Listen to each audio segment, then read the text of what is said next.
बहुत पुरानी बात है। एक जंगल में दो पक्के दोस्त रहते थे। एक था गीदड़ और दूसरा था ऊंट। गीदड़ काफी चालाक था और ऊंट सीधा सा। ये दोनों दोस्त घंटों नदी के पास बैठकर अपना सुख दुख बांटते थे। दिन गुजरते गए और उनकी दोस्ती गहरी होती गई।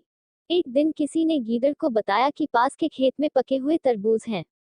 यह सुनते ही गीदड़ का मन ललचा गया, लेकिन वो खेत नदी पार था। अब नदी को पार करके खेत तक पहुंचना उसके लिए मुश्किल था। इसलिए वो नदी पार करने की तरकीब सोचने लगा। सोचते सोचते वो ऊंट के पास चला गया। ऊंट ने दिन के समय गीदड़ को देखकर पूछा, मित्र तुम यहाँ कैसे?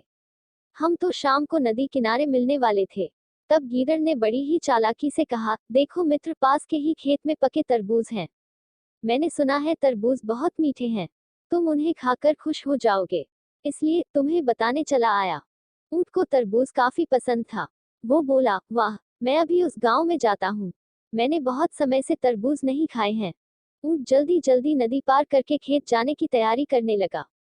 तभी गीदड़ ने कहा, दोस्त तरबूज मुझे भी अच्छे लगते हैं, लेकिन मुझे तैरना नहीं आता है। तुम तरबूज खा लोगे तो मुझे लगेगा कि मैंने भी खा लिए। तभी ऊंट बोला, तुम चिंता मत करो, मैं तुम्हें अपनी पीठ पर बैठाकर नदी पार करवाऊंगा। फिर साथ में मिलकर तरबूज खाएंगे। ऊंट ने जैसा कहा था वैसा ही किया। खेत में पहुंचकर गीदड़ ने मन भरकर तरबूज खाए और खुश हो गया। खुशी के मारे वो जोर जोर से आवाजें निकालने लगा। तभी ऊंट ने कहा, तुम शोर मत मचाओ, लेकिन वो माना नहीं। गीदड़ की आवाज सुनकर किसान डंडे लेकर खेत के पास आ गए। गीदड़ चालाक था, इसलिए जल्दी से पेड़ों के पीछे छुप गया। ऊंट का शरीर बड़ा था, इसलिए वो छुप नहीं पाया। किसानों ने गुस्से के मारे उसे बहुत मारा। किसी तरह अपनी जान बचाते हुए ऊंट खेत के बाहर निकला। तभी पेड़ के पीछे छुपा गीदड़ बाहर आ गया। गीदड़ को देखकर ऊंट ने गुस्से में पूछा, तुम क्यों इस तरह चिल्ला रहे थे? गीदड़ ने कहा कि मुझे खाने के बाद चिल्लाने की आदत है, तभी मेरा खाना पचता है। इस जवाब को सुनकर ऊंट को और गुस्सा आ गया। फिर भी वो चुपचाप नदी की ओर बढ़ने लगा। नदी के पास पहुंचकर उसने अपनी पीठ पर गीदड़ को बैठा लिया। इधर ऊंट को मार पड़ने से मन ही मन गीदड़ खुश हो रहा था। उधर नदी के बीच में पहुंचकर ऊंट ने नदी में डुबकी लगानी शुरू कर दी।